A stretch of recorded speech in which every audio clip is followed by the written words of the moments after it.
Dear friends, welcome to Biblical Parivartana. Once again, welcome to Daily Devotions. దేవుని ప్రేమ ఇదిగో April 23వ తారీఖు చెందినటువంటి వాక్య భాగం తీతు పత్రిక 2వ అధ్యాయం. పౌలు తీతుకు రాసినటువంటి పత్రిక 2వ అధ్యాయం. హితబోధకు అనుకూలంగా జీవించటమే క్రైస్తవత్వం.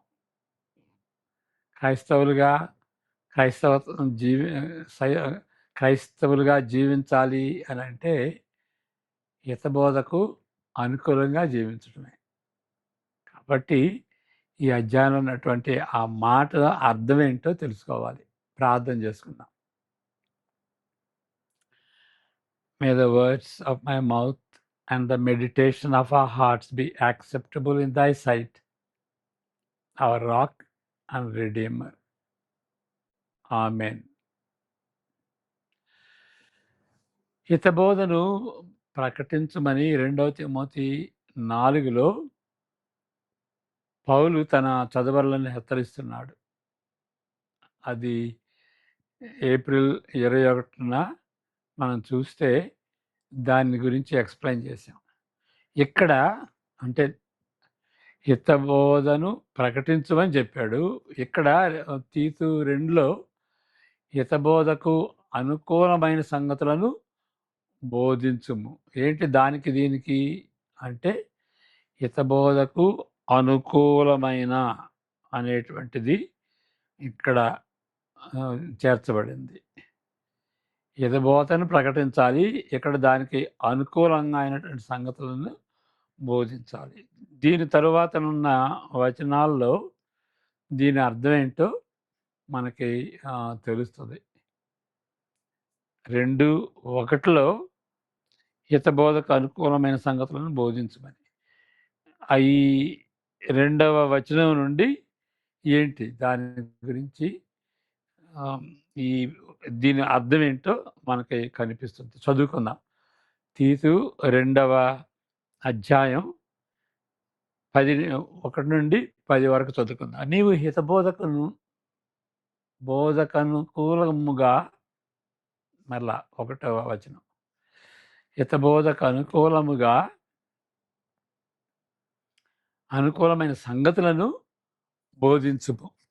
ఏలయనగా వృద్ధులు, మితానుభవము గలవారును, మాన్యులను, స్వస్థబుద్ధి గలవారును, విశ్వాస ప్రేమ సహనములయందు లోపము లేని వారునై ఉండవలెననియు, అలాగుననే వృద్ధ స్త్రీలు కొండెగత్తెలను మిగుల మద్యపానాసక్తులనై ఉండక ప్రవర్తనయందు భయభక్తులు గలవారై ఉండవలెననియు, దేవుని వాక్యము దూషింపబడుకుంటున్నట్లు యవన స్త్రీలు తమ భర్తలకు లోబడియుండు, తమ భర్తలను శిశువులను ప్రేమించువారును, స్వస్థబుద్ధి గలవారును, పవిత్రులను, ఎంట ఉండి పనిచేసుకుని వారును, మంచివారునై ఉండవలనని బుద్ధి చెప్పుచు మంచి ఉపదేశం వారునై ఉండవలనని బోధించుము.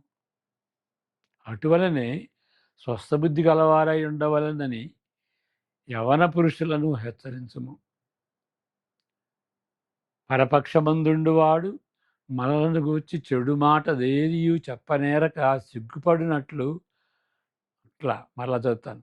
పరపక్షమందుండువాడు అంటే వ్యతిరేకంగా ఉండేటువంటి వాడు మనలను గూర్చి చెడు మాట ఏదియు చెప్పనేరక సిగ్గుపడినట్లు అన్నిటి యందు నిన్ను నీవే సత్కార్యముల విషయమై మాదిరిగా కనుపరుచుకొనుము. నీ ఉపదేశము మోసము లేనిది గాను, మాన్యమైనది గాను, నిరాక్షేపమైన హితవాక్యంతో కూడినది గాను ఉండవలెను. దాసులైన వారు అన్ని విషయముల యందు మన రక్షకుడగు దేవుని ఉపదేశమును అలంకరించినట్లు తమ యజమానులకు ఎదురు మాట చెప్పక, ఏమియు అపహరింపక, సంపూర్ణమైన మంచి నమ్మకమును కనపరచుచు అన్ని కార్యములందు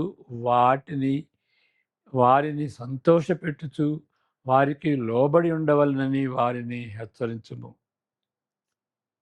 ఓకే, ఇక్కడ ఈ హితబోధకు అనుకూలమైన సంగతులు, దానికి అనుకూలముగా జీవించుటని అర్థం.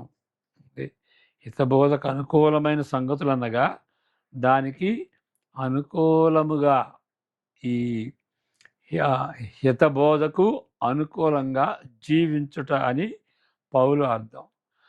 పౌలు దృక్పథంలో దేని గూర్చి ఆలోచించవలెనో క్రైస్తవ నాయకులు బోధించుట మాత్రమే గాక, దాని గురించి ఆలోచించడమే కాదు, దేని గురించి ఆలోచించాలో దాని గురించి నాయకులు ఆలోచించడమే కాకుండా, ఆలోచన వెలుగులో ఏ విధముగా జీవించవలనో దానికి కూడా బోధించవలెను. అది ఏదో థియాలజీ చెప్పుకుని ఇది ఈ విధంగా నడుచుకోవాలని చెప్పటం కాదు. ఈ ఏ విధంగా నడుచుకోవాలని చెప్పటం కాదు, ఆ విధంగా జీవించాలని చెప్పటం కూడా. అంటే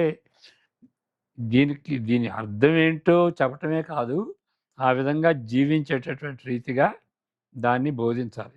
మళ్ళా చదువుతాను దాన్ని. పౌలు దృక్పథములో దీని గూర్చి ఆలోచించవలెనో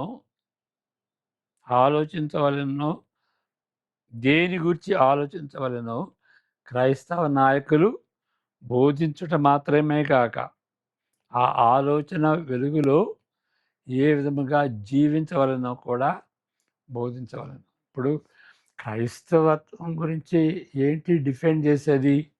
ఏదో అనేక విధాలుగా డిఫెండ్ చేస్తారు. కానీ ముఖ్యంగా ఏంటంటే జీవితం. ఆ జీవించాలంటే సరిగా ఆలోచించాలి. కాబట్టి ఇది హితబోధ. హితబోధ ఏంటి అని గుర్తించుకుని దానికి తగినట్టుగా జీవించటం. ఇంక ఏదో కబుర్లు చెప్పొచ్చు, ఎకనామికల్గా ఎట్లా లాభం పొందాలి, అది కాదు. సరైనటువంటి జీవితం జీవించాలి. హృదయం ఏ విధంగా మారాలి,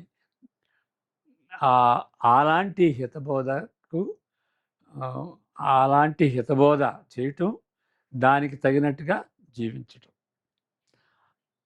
అందువలన ఇప్పుడు వృద్ధులు అంటే అందువలన వృద్ధులు మితానుభావము గలవారును, మాన్యులను, స్వస్థబుద్ధి గలవారును, విశ్వాస ప్రేమ సహనముల యందు లోపము లేని వారినై ఉండవలనని బోధించాలి. 2వ వచనంలో చదువుకున్నాం. అంటే డిఫరెంట్ గ్రూపులు వాళ్ళు వృద్ధులు. అప్పుడప్పుడు ఈ నియమాలను గుర్తు చేయుట మాత్రమే అని అర్థం చేసుకోవటం కాదు. ఏంటి దీనికి అనుకూలంగా జీవించడం అంటే అప్పుడప్పుడు గుర్తు చేయటం అని కాదు. ఇక్కడ గుర్తు చేయాలి అని ఉంటుంది కదా. గుర్తు చేయటం అంటే అప్పుడప్పుడు గుర్తు చేయటం అనే కాదు. ఈ సంగతులను అన్వయిస్తూ, వివరణాత్మకంగా చిత్రీకరిస్తూ వారు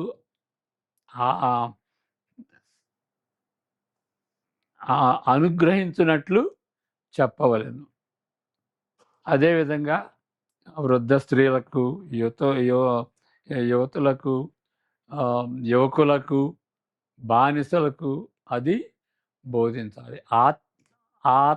ఆచరణాత్మకంగా విషయాలు ఇక్కడ ఇవ్వబడింది. ఏ విధంగా జీవించాలి ప్రాక్టికల్గా. ఆచరణాత్మకంగా అంటే ప్రాక్టికల్గా, ఏదో థియాలజికల్గా ఇది చేయమని చెప్పటమే కాదు, ప్రాక్టికల్గా ఏ విధంగా జీవించాలో ఆ విధంగా చిత్రీకరించబడింది.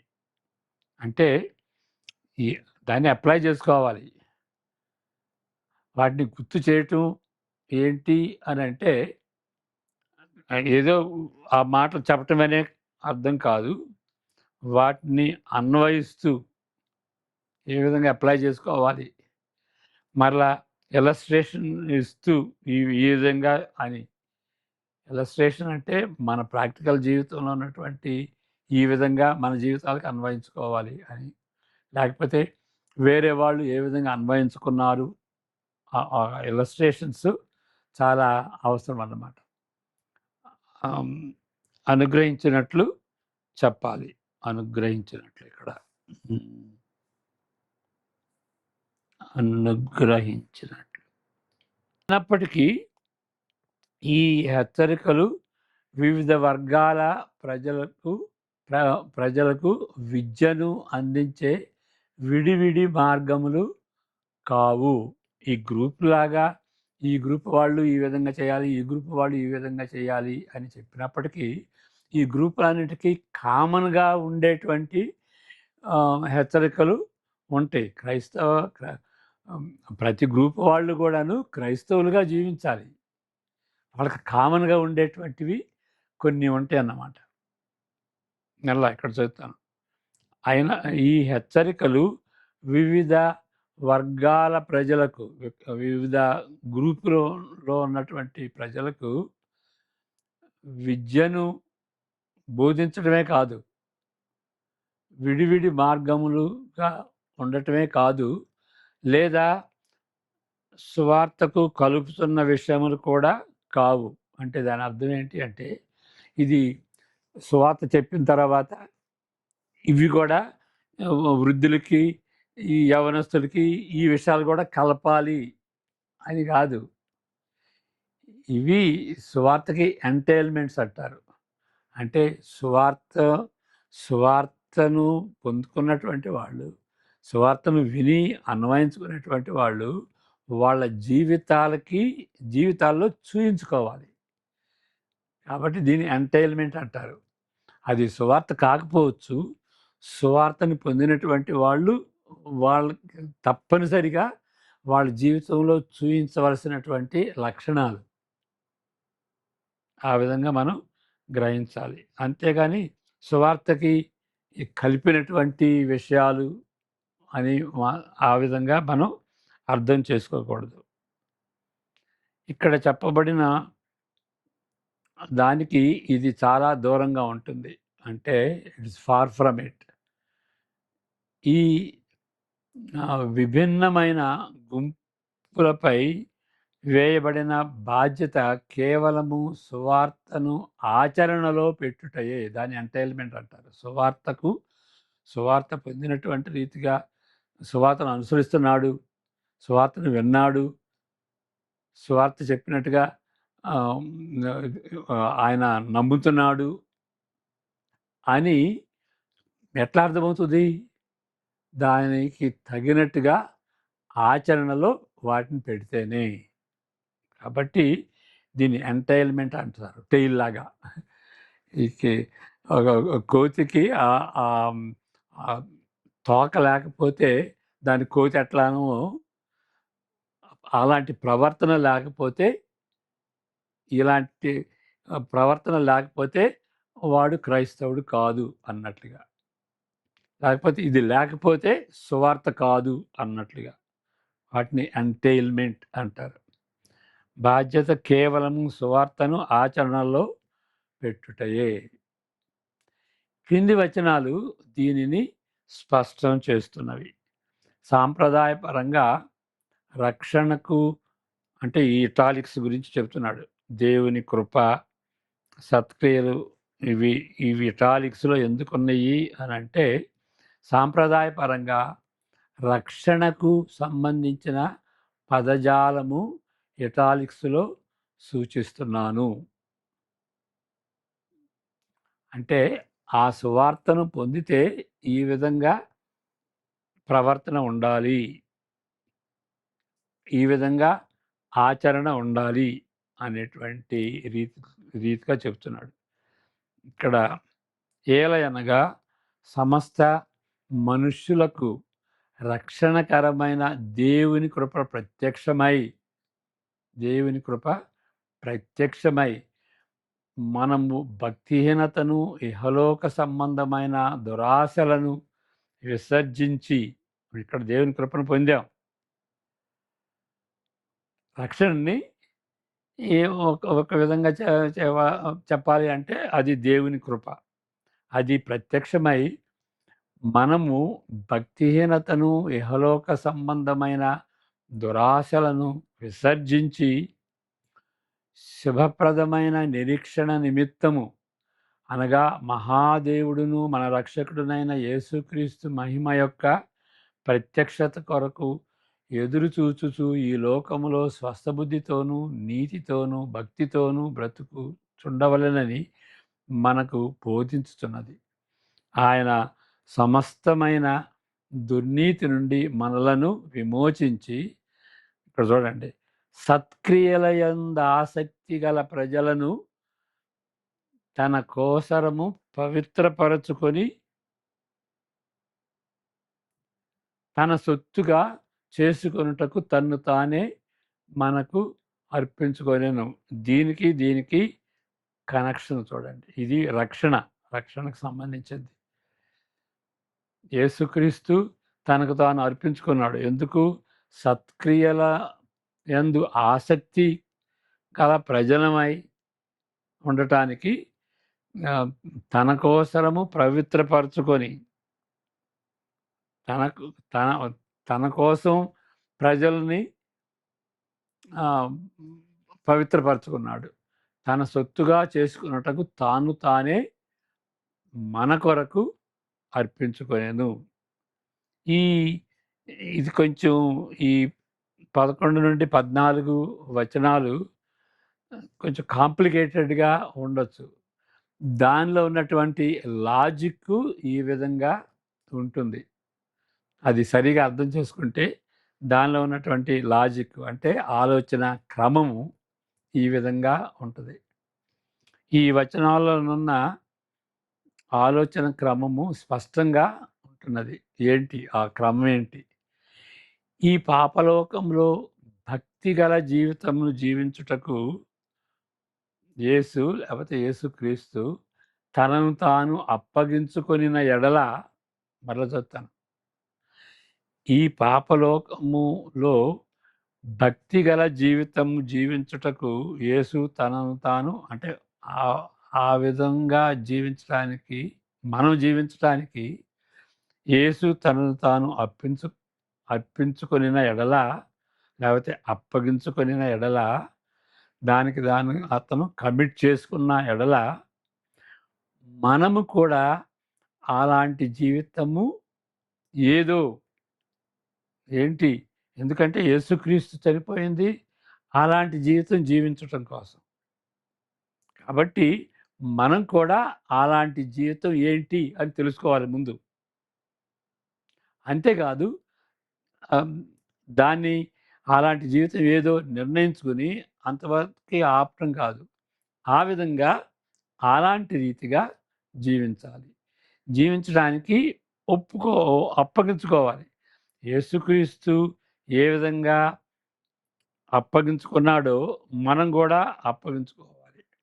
అంటే ఏ ఉద్దేశంతో యేసుక్రీస్తు మరణించాడో దానికి తగినట్టుగా అది ఆ విధంగా జీవించాలని మరణించాడు కాబట్టి మనం కూడా ఆ విధంగా జీవించటానికి నమ్మటమే కాదు, ఆ విధంగా మనం అప్పగించుకోవాలి. మనం ఆ విధంగా కమిట్ చేసుకోవాలి. క్రైస్తవులు ఆ విధమైన జీవితమునకు చెందిన అంశముల అవసరతలు చాలా వరకు అన్ని క్రైస్తవ గ్రూపుల్లో ఉంటున్నవి. ఇంకా ఇక్కడ వేరే విషయం మాట్లాడుతున్నాం. ఆ విధమైన జీవితం ఎవరు జీవించాలి? అన్ని గ్రూపుల వాళ్ళు. ఇక్కడ యవ్వనస్తులు, వృద్ధులు, బానిసలు అందరూ అలాంటి జీవితం జీవించాలి. కానీ ఈ గ్రూపుల వాళ్ళు మరి ఎందుకు ప్రత్యేకంగా ఒక గ్రూపులుగా చెప్పాడు? క్రైస్తవులందరని చెప్పొచ్చు కదా! ఆ విధంగా చెప్పకుండా గ్రూపులుగా ఎందుకు చేశాడు అని అంటే, వాళ్ళలో ఈ ఈ జీవితం అనేటువంటి విధానం వాళ్ళందరూ చేసేవి ఉంటుంది. కానీ వాళ్ళు ఎదుర్కొనేటువంటి ఆ శోధనలు ఒక్కొక్క గ్రూప్‌కి వేరుగా ఉంటాయి. అందువలన ఆ గ్రూపుని వేరుపరిచాడు. కానీ ప్రత్యేకమైన గ్రూపులకు, అంటే వృద్ధులకు, మరి యవ్వనులు, మరి యవ్వన యవ్వన స్త్రీలు, యవ్వన పురుషులు, యవ్వన స్త్రీలు, మరి బానిసలు వాళ్ళందరూ కూడాను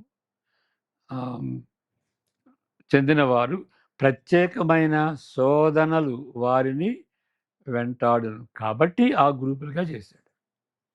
ఆయన చనిపోయే కొన్ని మాసముల ముందు ఎవరు చనిపోయే కొన్ని మాసముల ముందు అంటే కార్సన్ గారి తండ్రి ఆయన డైరీలో ఈ విధంగా రాసుకున్నాడు. ఓ దేవా, వృద్ధుల పాపములో పడకుండా నన్ను కాపాడండి అని. ఆయన వృద్ధుడిగా కదా, ఆ వృద్ధులకి ఆ గ్రూప్కి చెందినవాడు కాబట్టి అలాంటి పాపంలో పడకుండా నన్ను కాపాడండి ప్రభువా అని అన్నాడు. ఎందుకంటే ఆ వృద్ధుల పాపాలు కొద్ది స్పెషల్గా ఉంటాయి. వాళ్ళ శోధనలు సెద స్పెషల్గా ఉంటాయి. ఆ శోధనలో పడకుండా ఉండాలని ఆయన ఆశిస్తూ ప్రార్థన చేసుకున్నాడు. మరి ఒక విధంగా వృద్ధులు శరీరంగా బలహీనులవుతారు. ఆ బలహీనంతో పాటు ఆత్మీయ జీవితంలో కూడా బలహీనులయ్యేటువంటి శోధన ఉంటుంది. కోపం, గర్వం, నేను అచీవ్ చేశాను, నా జీవితంలో ఎంత పని చేశానని గర్వపడేటువంటి అవకాశం ఉంటుంది. ప్రతిదానికి వాళ్ళు వేరేది చెప్పేది వినకుండా ప్రతిదానికి అడ్డు రావటం, నాకు కూడా తెలుసులే అని ఆ అహంభావం చూపించటం, నేర్చుకోకపోవటం, నేను గ్రాడ్యుయేషన్ అయ్యాను, నాకు అన్నీ తెలుసు అని మనం దేవుని యొక్క స్వరాన్ని ధిక్కరించేటువంటి వారంగా తయారవుతాం.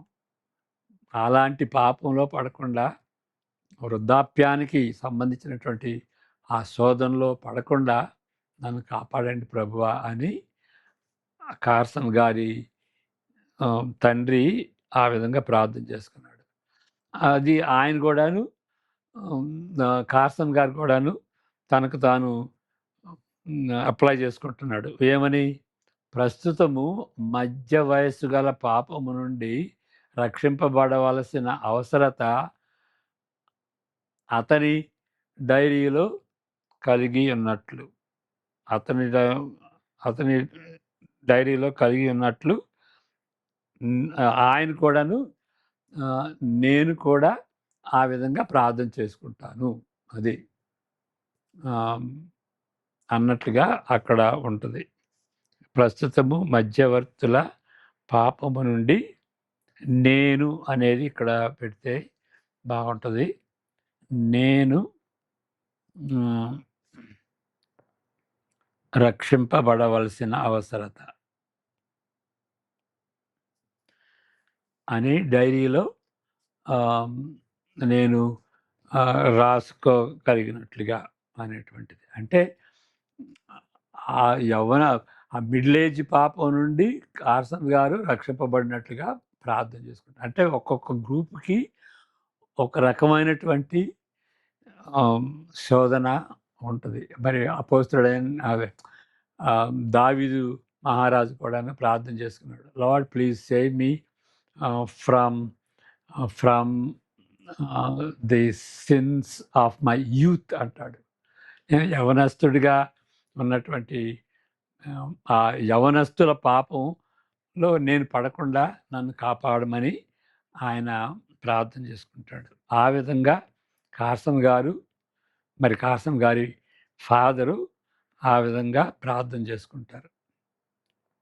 హితబోధకు అనుకూలమైనట్లు బోధించవలెను. అదే కాకుండా జీవించవలెను. మనుషులు జీవించాలి, మరి జీవిస్తూ ఈ నాయకులు బోధించాలి. వీటిని గూర్చి బోధించుచు, హెచ్చరించుచు, సంపూర్ణాధికారముతో దుర్బోధను ఖండించుచుండుము. నిన్నెవరిని తృణీకరింపనీయకము. 15వ వచనంలో ఆ విధంగా చదువుతున్నాం. అనుకూలమైనట్లు అంటే హితబోధకు అనుకూలమైనట్లు. సువార్త, హితబోధ. సువార్తకు అనుకూలమైనట్లు. ప్రతి ఒక్క ప్రతి ఒక్క గ్రూప్ కూడాను వాళ్ళ గ్రూప్‌కి తగినట్టుగా వాళ్ళు శోధింపబడినప్పటికీ వాళ్ళందరూ కూడాను హితబోధకు అనుకూలంగా జీవించాలి. ఆ విధంగా మరి తీతు కూడాను ఆ కాంగ్రిగేషన్ మెంబర్స్‌కి ఆ విధంగా బోధించాలి. అది క్రైస్తవత్వం. ఆ విధంగా ఇప్పుడు సువార్తకు తగినట్టుగా జీవించటం అసాధ్యం. కాబట్టి ఈ సువార్తలో ముఖ్యమైనటువంటిదేంటి? యేసుక్రీస్తు ఆయన మరణించాడు, తిరిగి లేచాడు, పరిశుద్ధాత్మను పంపించాడు. ఇంక సవాలు ఏంటి అంటే ఆయన్ని నమ్మితే, ఆయన్ని వెంబడిస్తే, ఆయన్ని హృదయంలోకి చేర్చుకుంటే అప్పుడు ఏమవుతుందంటే మనకు కావాల్సినటువంటి మోటివేషను, ఆ శక్తి సామర్థ్యాలు వస్తాయి. అంతేగాని క్రైస్తవులు కాకుండా క్రైస్తవులుగా జీవించటం అది అసాధ్యం. కాబట్టి ముందు ఆయన్ని వెంబడించాలి. ప్రార్థన చేసుకుందాం. ప్రభువా, మరి మీ క్రైస్తవులుగా అని చెప్పుతూ క్రైస్తవ జీవితం జీవించకుండా ఉన్నటువంటి సందర్భాలు అనేకముగా ఉంటున్నవి. మమ్మలను క్షమించమని ప్రార్థిస్తుంటున్నాం. మరి అనేక మంది ఆ విధంగా జీవించాలని వారికి బోధించి ఉంటున్నామేమో. మమ్మల్ని క్షమించండి ప్రభువా. వాళ్ళు క్రైస్తవులు కాకుండా క్రైస్తవ జీవితం జీవించటం అసాధ్యం. విశ్వాసులు కాకుండా విశ్వాస జీవితం జీవించటం అసాధ్యం అని తెలుసుకుని మేము సరైన రీతిలో బోధించుటకు మీ కృపను అనుగ్రహించవలసిందిగా వేడుకుంటూ, మేము బోధించేటువంటి వాటిని మేము మోడల్‌గా, మాదిరికరంగా జీవించడానికి సహాయం దయచేయమని యేసుక్రీస్తు పేరట వేడుకుంటున్నాం తండ్రి. ఆమేన్. God bless you.